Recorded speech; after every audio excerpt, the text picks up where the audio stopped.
So we're going to read The Jungle Book by Rudyard Kipling, just like the Just So stories were. Unlike the Just So stories, I don't think I've ever read The Jungle Book to myself.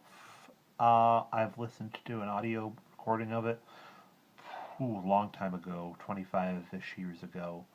So we'll be enjoying this together. If you've seen the movies, the book is different. There's going to be lots of different stories.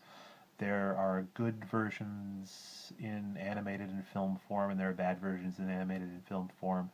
As I come to the ones that I like in story form, I will mention how good I think the movie is. But yes, this is more of a listening to read aloud and less talking about movies. So let us begin the read aloud. Mowgli's Brothers. Now Chill the kite brings home the night that Mang the bat sets free. The herds are shut in byre and hut, for loosed till dawn are we. This is the hour of pride and power, talon and tusk and claw. Oh, hear the call, good hunting all that keep the jungle law. Night Song in the Jungle.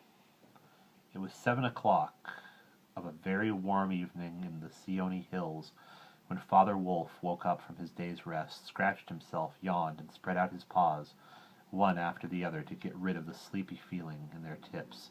Mother Wolf lay with her big gray nose dropped across her 4 tumbling, squealing cubs, and the moon shone into the mouth of the cave where they all lived. "Ah," said Father Wolf, "it is time to hunt again." And he was going to spring downhill when a little shadow with a bushy tail crossed the threshold and whined. "Good luck go with you, O chief of the wolves, and good luck and strong white teeth go with the noble children, that they may never forget the hungry in this world." It was the jackal, Tabaqui, the dish licker, and the wolves of India despise Tabaqui because he runs about making mischief and telling tales, and eating rags and pieces of leather from the village rubbish heaps. They are afraid of him, too, because Tabaqui, more than anyone else in the jungle, is apt to go mad, and then he forgets that he was ever afraid of anyone and runs through the forest biting everything in his way. Even the tiger runs and hides when little Tabaqui goes mad, for madness is the most disgraceful thing that can overtake a wild creature. We call it hydrophobia, but they call it Diwani, the madness, and run. "Enter then and look," said Father Wolf stiffly, "but there is no food here." "For a wolf, no," said Tabaqui, "but for so mean a person as myself, a dry bone is a good feast. Who are we, the Guiderlog, the jackal people, to pick and choose?" He scuttled to the back of the cave, where he found the bone of a buck with some meat on it, and sat cracking the end merrily. "All thanks for this good meal," he said, licking his lips. "How beautiful are the noble children! How large are their eyes! And so young, too! Indeed, indeed, I might have remembered that the children of kings are men from the beginning." Now Tabaqui knew as well as anyone else that there is nothing so unlucky as to compliment children to their faces, and it pleased him to see Mother and Father Wolf look uncomfortable. Tabaqui sat still, rejoicing in the mischief that he had made. Then he said spitefully, "Shere Khan, the big one, has shifted his hunting grounds. He will hunt among these hills for the next moon, so he has told me." Shere Khan was the tiger who lived near the Wanguna River, 20 miles away. "He has no right," Father Wolf began angrily. "By the law of the jungle, he has no right to change his quarters without due warning. He will frighten every head of game within 10 miles, and I have to kill for 2 these days." His mother did not call him Lungri, the lame one, for nothing, said Mother Wolf quietly. "He has been lame in 1 foot from birth. That is why he has only killed cattle. Now the villagers of the Waingunga are angry with him, and he has come here to make our villagers angry.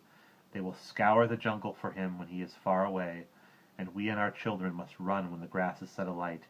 Indeed, we are very grateful to Shere Khan." "Shall I tell him of your gratitude?" said Tabaqui. Out! Snapped Father Wolf. Out and hunt with thy master. Thou hast done enough harm for one night. I go, said Tabaqui quietly. Ye can hear Shere Khan below in the thickets. I must have saved myself the message. I might have saved myself the message. Father Wolf listened, and below, in the valley that ran down to a little river, he heard the dry, angry, snarly, sing-song whine of a tiger who has caught nothing and does not care if all the jungle knows it. The fool, said Father Wolf, to begin a night's work with that noise. Does he think that our buck are like his fat Waingunga bullocks? Hist! It is neither bullock nor buck he hunts tonight, said Mother Wolf. It is man. The whine had changed to a soft humming purr that seemed to come from every quarter of the compass. It was the noise that bewilders woodcutters and gypsies sleeping in the open and makes them run sometimes into the very mouth of a tiger. Man, said Father Wolf, showing all his white teeth. Faugh! There are not enough beetles and frogs in the tanks that he must eat man, and on our grounds too. The law of the jungle, which never orders anything without a reason, forbids every beast to eat man except when he is killing to show his children how to kill, and then he must hunt outside the hunting grounds of his pack or tribe. The real reason for this is that man-killing means sooner or later the arrival of white men on elephants with guns and hundreds of brown men with gongs and rockets and torches. Then everybody in the jungle suffers. The reason the beasts give among themselves is that man is the weakest and most defenseless of all living things, and it is unsportsmanlike to touch him. They say, too, and it is true, that man-eaters become mangy and lose all their teeth. The purr grew louder and ended in a full-throated "Arrgh!" of the tiger's charge, and there was a howl,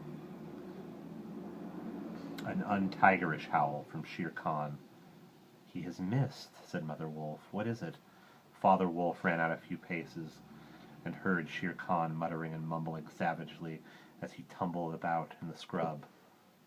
The fool has no more sense than to jump at a woodcutter's campfire, and has burned his feet, said Father Wolf with a grunt. Tabaqui is with him. Something is coming up the hill, said Mother Wolf, twitching one ear. Get ready. The bushes rustled a little in the thicket, and Father Wolf dropped with his haunches under him, ready to leap. Then, if you had been watching, you would have seen the most wonderful thing in the world. The wolf checked in mid-spring. He made his bound before he saw what he was jumping at, and then he tried to stop himself, but the result was that he shot up straight into the air for 4 or 5 feet, landing almost where he left ground. Man, he snapped, a man's cub, look! Directly in front of him, holding on by a low branch, stood a naked brown baby who could just walk, as soft as a dimpled little atom as ever came to a wolf's cave at night. He looked up into Father Wolf's face and laughed. Is that a man's cub? Said Mother Wolf. I have never seen one. Bring it here. A wolf, accustomed to moving his own cubs, can, if necessary, mouth an egg without breaking it, and though Father Wolf's jaws closed right on the child's back, not a tooth even scratched the skin as he laid it down among the cubs. How little! How naked and how bold! Said Mother Wolf softly. The baby was pushing his way between the cubs to get close to the warm hide. Aye! He is taking his meal with the others, and so this is a man's cub. Now, was there ever a wolf that could boast of a man's cub among her children? I have heard now and again of such a thing, but never in our pack or in my time, said Father Wolf. He is altogether without hair, and I could kill him with a touch of my foot. But see, he looks up and is not afraid. The moonlight was blocked out of the mouth of the cave, for Shere Khan's great square head and shoulders were thrust into the entrance. Tabaqui, beneath him, was squeaking, my lord, it went in here. Shere Khan does us a great honor, said Father Wolf, but his eyes were very angry. What does Shere Khan need? My quarry. The man's cub went this way, said Shere Khan. Its parents have run off. Give it to me. Shere Khan had jumped at the woodcutter's campfire, as Father Wolf had said, and was furious from the pain of his burned feet. But Father Wolf knew that the mouth of the cave was too narrow for a tiger to come in by. Even where he was, Shere Khan's shoulders and forepaws were cramped for want of room, as a man's would be if he tried to fight in a barrel. "The wolves are free people," said Father Wolf. "They take orders from the head of the pack, and not from any striped cattle killer. The man's cub is ours to kill if we choose. Ye choose, and ye do not choose. What talk is this of choosing? By the bull that I killed, am I to stand nosing into your dog's den for my fair dues? It is I, Shere Khan, who speak." The tiger's roar filled the cave with thunder.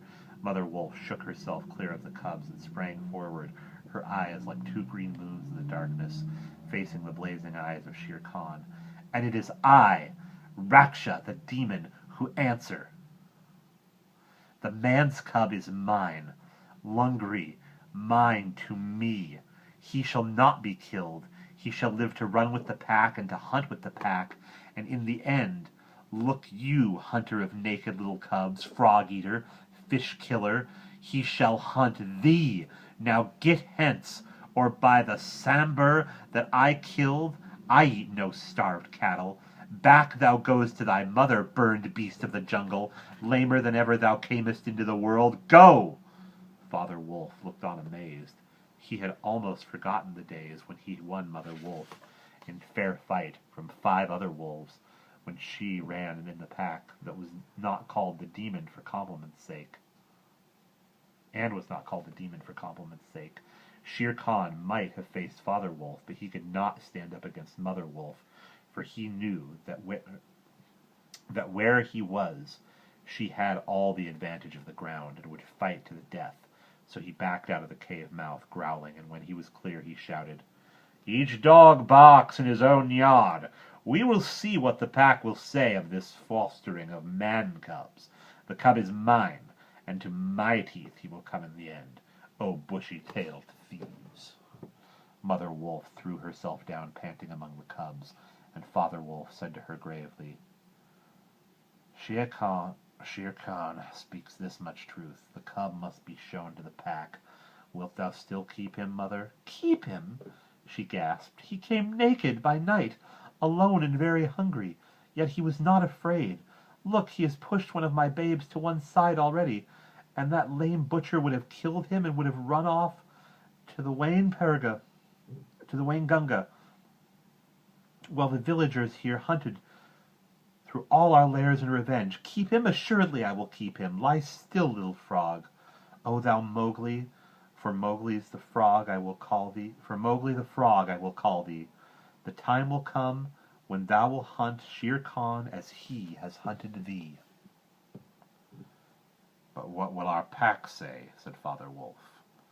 "The law of the jungle lays down very clearly that any wolf may, when he marries, withdraw from the pack he belongs to, but as soon as his cubs are old enough to stand on their feet he must bring them to the pack council, which is generally held once a month at full moon, in order that the other wolves may identify them. After that inspection the cubs are free to run where they please, and until they have killed their first buck no excuse is accepted if a grown wolf of the pack kills one of them. The punishment is death, where the murderer can be found, and if you think for a minute, you will see that this must be so." And we will pause there.